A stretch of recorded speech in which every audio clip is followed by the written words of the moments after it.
You should be able to hear us now, they say. Let us know if you can. Comment. I think it's Woodad.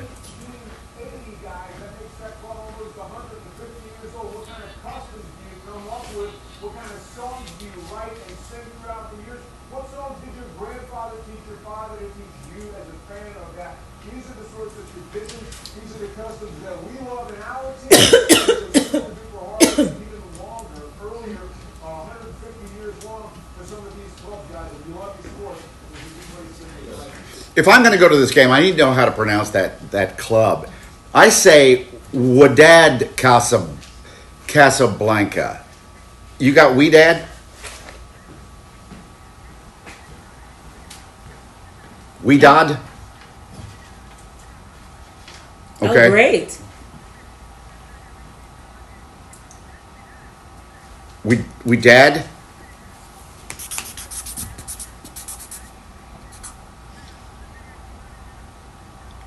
Are they tailgating? Well, just hold on a second.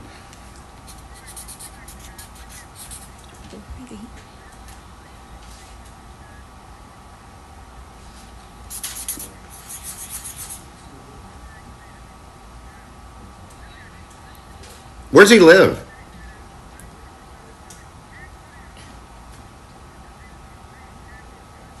Oh, this guy's good. Hey. Are they from Morocco? Yeah, where do they live? Where do they live? Are they from Morocco?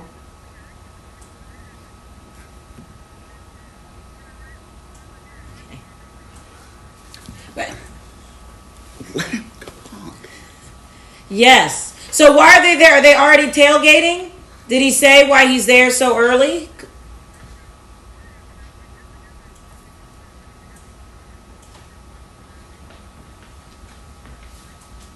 So what?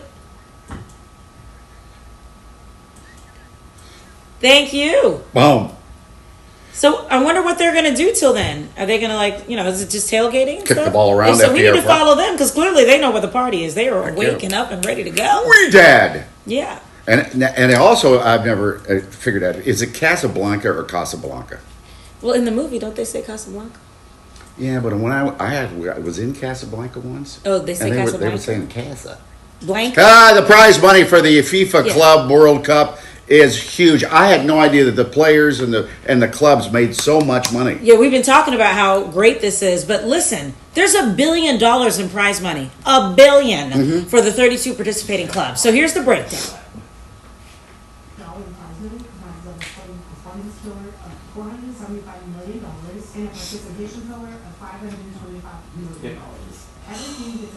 I don't really need to break it down.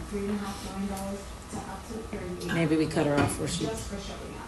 The other $475 million gets split based on how far teams make it into the tourney.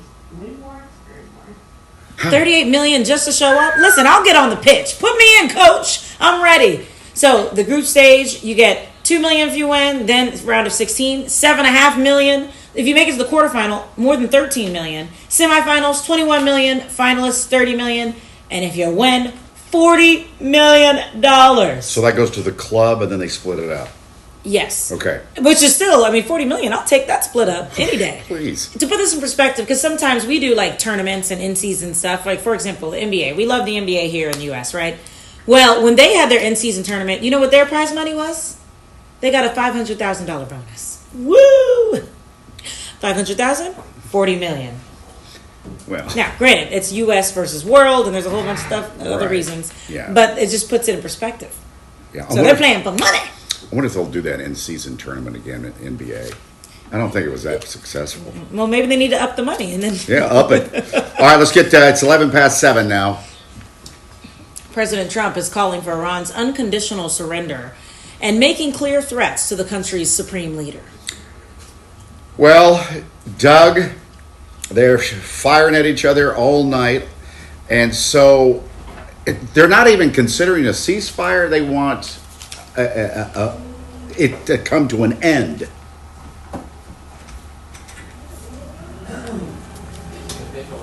Mm-hmm.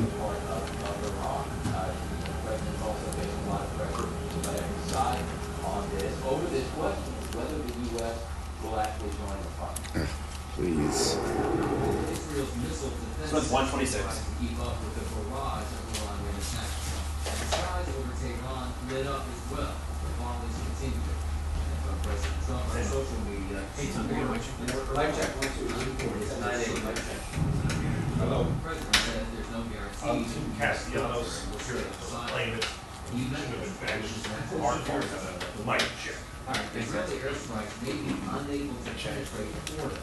Critical Iranian nuclear enrichment site buried deep in a mountainside. For that, U.S. B-2 bombers might have Actually, can you bring it just for a second and hear Joyce and stuff? Thank you. And Rob?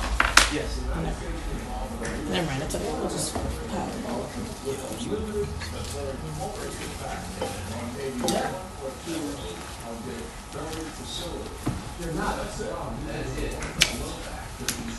Oh, if we, oh God. Some of the tweets or messages have been really dramatic too. From have you seen it? Like around some of their statements. And here on Capitol Hill, there is this growing debate whether Congress should be required to sign off on any direct U.S. policy. Well, you would hope.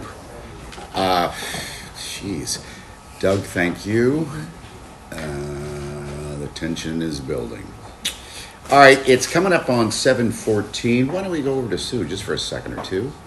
Well, we're going to show you what you're facing potentially as you walk out the door this morning. This is Doylestown, but it's hard to tell. If you look really, really close, you can see the flag there in the town square. But it's foggy. It's 70 degrees, so it's already mild. Winds are calm. That means the fog isn't going away there anytime soon. It's tucked in at Coatesville and Lancaster, as well as Wildwood, Millville, Atlantic City. It's foggy in a lot of places, so much moisture in the air, and so of course it's going to be muggy today and tomorrow. But after tomorrow's thunderstorms, it looks like things are going to ease up a little bit with the humidity. Thunderstorms are moving offshore. One little area of rain still left in Delaware County and Chesapeake. Right, that's why it's scary.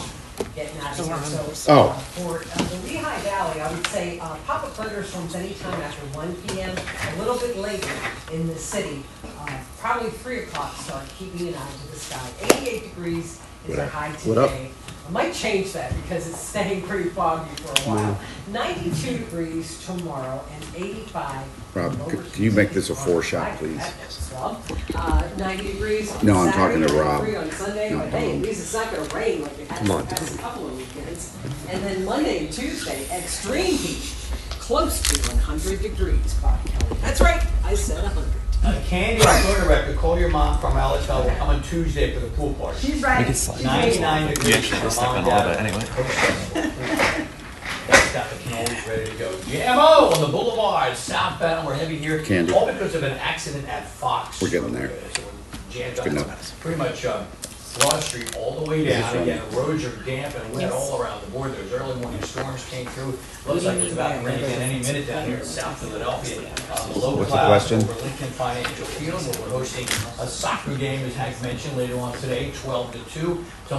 Friday, 2 to 4, and then Sunday, another one at 12 noon. All that action, of course, down here in South Philly. Philly International, 11 delays Yes. so far this morning. But I 2 believe cancellations, all because of the rain and the low Nick cloud cover. Castellanos And is speaking of not low cloud, one take a of look the at how top thick that defensive fog players is in here out Major in League the Baseball. 422. So In fact, make I sure think he's your at the headlights are bottom on. of the Not so list. much so that you can see. Now, I don't So that understand the why other guy they can see you, put, especially there's a if row you're house they merged put in. He is a much better outfielder than Nick, even though Nick is good. Johan Rojas is a better defensive player. Correct. But why put him in when they had a 5-2 lead? Mike and Alex, back over to you. You've heard about the controversy, of course. After 263 consecutive games, Nick's streak has come to an end, Alex. And why? Well, because of something he said. Rob Thompson spoke out before last night's game on this decision. Listen to what he had to say. One of the things about Nick, one of the main things about Nick that I love is that he's very emotional. He loves to play. He loves to play every moment of every game. I just thought last night he made an inappropriate comment after he came out and said, Nobody heard it. So inappropriate comment. Now let's remind the situation. Hi, Balls. Good morning. Hey, This is so serious, we don't even have an intro. yeah. So let's remind people what the situation was. Not last night, the night before last down in Miami. It is the bottom of the ninth inning. Correct. The Phillies have gone up 5-2. Did you find it unusual that he would replace Nick in right field when they had just scored, I think, 2 runs To go up, right. to make it 5-2? So they had a cushion. No, it's a natural thing to do to take somebody out. You know, you're not going to bat again, so you're trying to prevent a run with any mishap or any error in the outfield. It's not something that happens every single night when you have that No. lead, but it's not something that's abnormal or out of the ordinary either. Would you agree? I don't understand anyone that wants to put Max Kepler in a game as a defensive replacement. I That's understand fair. Johan Rojas being put in there, but certainly not Max Kepler. And Oh, hold on. yeah. Let me catch up. Yeah. I thought Johan Rojas replaced him. He went into the game, but as a center fielder. Max Kepler went in, I believe it was the 7th inning or 8th inning. He Seventh. allowed a run to be scored. Right. By fielding a ball he should have just let drop and allowing another run to score and that happening. Now, if Nick Castellanos is in there, he has actually made a very similar play where he's thrown a runner out at home. So, for me, I just didn't understand that at all. And I don't know, look, none of us know, unfortunately, what the inappropriate comment was, but I find it very hard, whatever it was, that it would justify taking out one of your most consistent hitters in your lineup. And unfortunately, look, he's not the best right fielder. I'm not saying he is, but he's the best one you got in any situation. But they weren't going to bat again, probably. Right. But it's still the whole idea of how necessary was it. Knowing Rob Thompson in his quote says, well, I know Nick, and Nick's this. One thing I love about Nick, he knows exactly how Nick Castellanos is going to react in that manner and fashion. So there is a feel for it. Look, last night, Jesus Luzardo had no business going back out. I know. Rob Thompson has no feel for the game. Just sit down, shut up, and get out of the way. Oh, wow. But shouldn't we say, though, that clearly it must have been that egregious where he felt like he needed to do something like this? I think that's the Because initial... we don't know what was said, so it could have been... Correct, but I also think if you look at it from the standpoint of how sensitive is Rob Thompson to this matter, how insecure is Rob Thompson in control of his clubhouse? Is this a situation where Bryce Harper and folks go in there and say, hey, okay, Skip, like, yeah, we got you. Because maybe Rob Thompson feels like he has lost control and everybody else is like, laughing at what So he Jesse needs to said. send a message. This could be a tipping point for the locker room. Who do you side with? What does he say here? It says, this is a statement from Nick Castellanos. He said, I wasn't happy about it. I spoke my mind. He, me thinking of Rob Thompson, said that I crossed the line, so my punishment is I'm not playing. That's kind of terse. He said I crossed the line, not, okay, I crossed the line. So yeah. that to me is very interesting. It's also interesting, and one of my listeners pointed this out, shout out to my man Jeremy, there's a deep relationship here between Dave Dombrowski and Nick Castellanos. I mean, you're talking about a guy that was drafted by Dave Dombrowski when he was in Detroit. So maybe this is a situation of, like, yeah, you say whatever you want, but I got the bat phone where I can talk to your boss, essentially. And also, in all the time Rob Thompson's been here, when have we had a situation like this where he's benched somebody for a punitive reason? I can't remember it. And now, 236 straight games that he's played in, and now is the time. And again, it's not like he's not producing. I also think that part of the reason he did it was because they were playing the Marlins. And they thought he could get away with sending a statement and get away with still winning the game. Well, obviously that came back to What was the play. statement that he's making?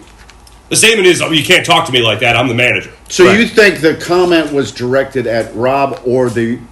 I'm still confused about it. The comment was directed at Hold Rob. on. Right. I'm still confused. God. I'm still confused about who replaced Nick in right field. It was Max Kepler. If game 2 or game 1 of this series, they won 5-2. Yeah, 3-2 game. The bubbling point of this whole thing. Yes, Right. take it out of the game for a defensive replacement. For Max when the Kepler? defensive replacement, Johan Rojas Rojas was comes part in, of the substitution, But wasn't Kepler replaced on the position itself. Yeah. That's all. Think of it like chairs, okay? If somebody comes in and Mark gets up, I'm sitting in your chair. I'm not, right? Then the person sitting here is not replacing you. I get it, you smart ass. 8th inning. Right. Here it is. I'm out. My streak is over. Yeah. Eighth inning, 3-1 game. Rojas in center, Kepler in right. No, I got it. Okay. I got it. So what's the issue? So what do you think he said? I think he said something nasty about his replacement. I think he You said. put this jackass in? I don't know. I don't think it was necessarily directed at Max Kepler, but it wasn't exactly a positive comment in direction of Max Kepler. I think it was more so just that you're going to replace me in right field, Right. Not so much Kepler stinks, that kind of thing. I don't think he would say that about a teammate. I think he would say about his manager. I also think, real quick, if that were the case, you would see more people, even if they didn't come out and call Castellanos out, I think you would see more people within that clubhouse stand behind Rob Thompson. It just doesn't feel like that's really the case. I think if it was some kind of slur at Rob, he would let it go. But if it's some kind of slur against a teammate, then you got to step in. I'll meet you halfway. If he said something directly about Kepler or even Rojas, then you absolutely have to take some sort of action. It just, the reactions that we've seen so far doesn't seem that way. Yeah. I hope there's a leak. Where's the audio? What did Jimmy Butler Right. say? Who was he complaining about?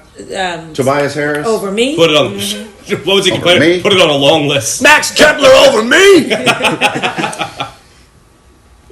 Max is good looking, though. Great. That's actually when it was over. He said he's better looking than you as he's playing right field. I know, Castellanos is pretty Thank handsome. you guys. Yeah, thank you. How did nobody hear it? I mean, it was at the game. Can this marriage be saved? Who's my team? Yeah. They made 3 defensive replacements. That's great. Me? Oh. Oh. Love it. Alex, did you have this? But when they go up 3 runs, why do you have to replace anybody? Because he's not a good manager. So there's the. Luzardo should never be in. They made a bunch of moves. Yeah. One Oh, of them yeah. was Kepler going into right field. Thank you. That Okay, means a lot. Kepler but also y'all bowls. can say whatever and do whatever He's not you that good want. in left No, field, it and he was shouldn't be moved to that right way. field. He's starting to hit some. Thank starting you. to hit I a little appreciate bit. it. Yeah, and then this play here, Ramirez hit a sac fly to right field. That was in foul territory. Kepler came sliding in to make the grab. Should have just let it drop and then held the runner at third base. Okay. And Castellanos has made plays in the past. Should he not have caught the ball in foul territory? I don't think he should have. I also don't think that 3 people. Oh, I'm sorry. 3 people should have been in there to make the play. It was a very confusing play, but not the easiest one to make. But Rojas was part of the substitution. I think it's a racial slur. Against Canadian beer. How Sucks. did no one hear it? Aren't there reporters and other people? No. Why is this not leaked? It was No, during because it was in the game. dugout. No, that's Yeah, well, why. somebody leak. We need the leaks. Yeah, what's the point of having sources if you can't get Right. Contact the ball boy. Somebody's got to squeal.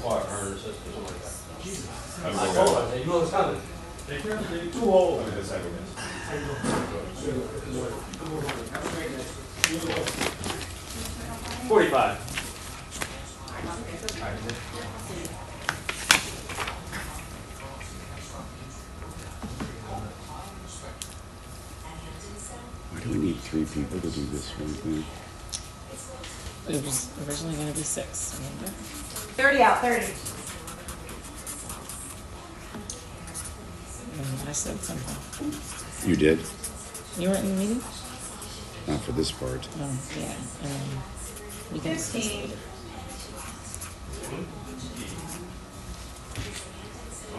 10, Tell you the 9, truth. 8, You could lose 7, Susan. 6, 5, 4, 3, 2, 1. I'm sweating. Well, you worked up. Let's talk potato chips. Lay's has finally announced the winner of its Do Us a Flavor contest. First, let's tell you about the finalists. Only 2 other flavors made it to the final round of voting. Valentina and lime flavored, and wavy Korean style fried chicken. This year's competition marked the first time the snack brand Lay's has hosted a contest in 7 years. The 3 finalists were first announced in April. I don't remember doing that one. Huh. I'm all about hers. I don't know about this Lay's company. Unless they're a sponsor, then I eat it every day. And the fans have spoken. The bacon grilled cheese flavored potato chip has taken home the $1 million prize. The snack is meant to taste like nostalgic toasted sandwiches. It joins the ranks of some other unique flavor winners, including cheesy garlic bread and wavy fried green tomatoes. More than 700,000 of us More than 700,000 potato chip flavors were submitted by fans. How's that even possible? There's a lot of- 700,000 flavors were submitted? There's a lot of Lay's fans out there. I like the contest. Yeah. All right. That'll bring up to speed. So we got to move on here at 7:27. We want to lift up the legacy of legendary Philadelphia DJ Gary Al. The city's Parks and Rec department is hosting an event that's honoring his impact. And we have some Philly icons here to talk more about him, his life, and what's being done to help others.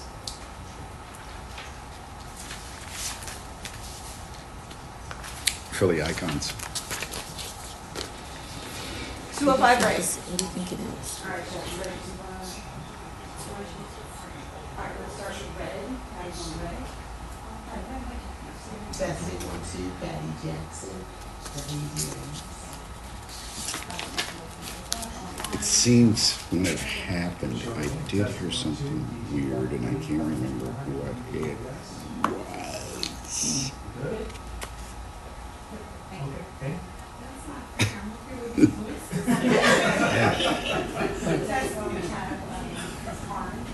The balls, they're exhausting.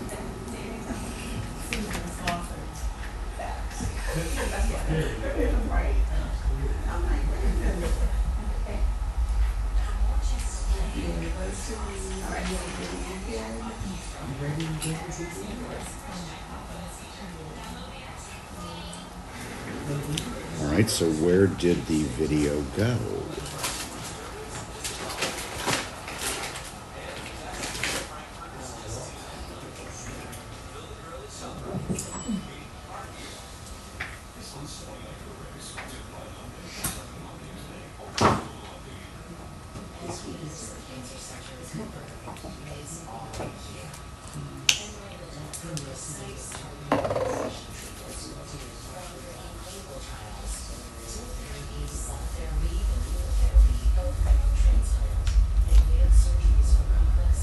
Okay, so you guys are gonna be Alright. under your corner, and you're gonna do face masks. I'm in the corner, what did I do? I don't know, it's You treating me like in Nick trouble. Castellanos? Bobby, nobody puts Bobby in the corner. What did I say?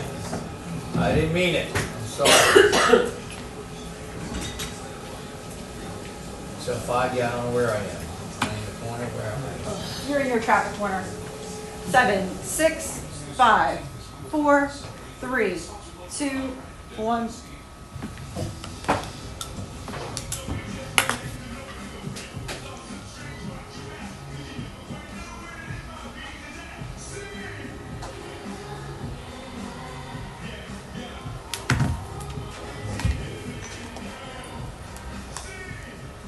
Man, what a show. What a crowd. That Wembley Stadium?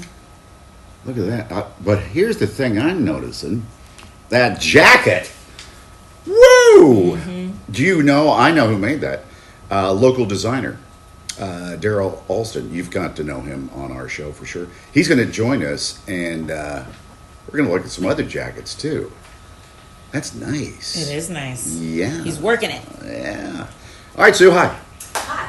It's still foggy out there. It's really humid, and you'll have to keep an eye to the sky after the sun does come out, and it should in a while. I have to keep an eye out for Don. pop-up showers and thunderstorms. You're rolling the Now, sod out at Sue, grid right? shows how cloudy it is, and it's Yes, that's what we here just- you we can probably just see decided. how humid it is. We have a heat advisory in effect because later on today it might feel as high as 99 degrees, and tomorrow it definitely will feel as high as 99 degrees because tomorrow is going to be hotter than today. So that heat advisory is for today and tomorrow. Plus, Buddy is going fishing. I'll have the umbrella with him just in case he sees some of those pop-up thunderstorms later on.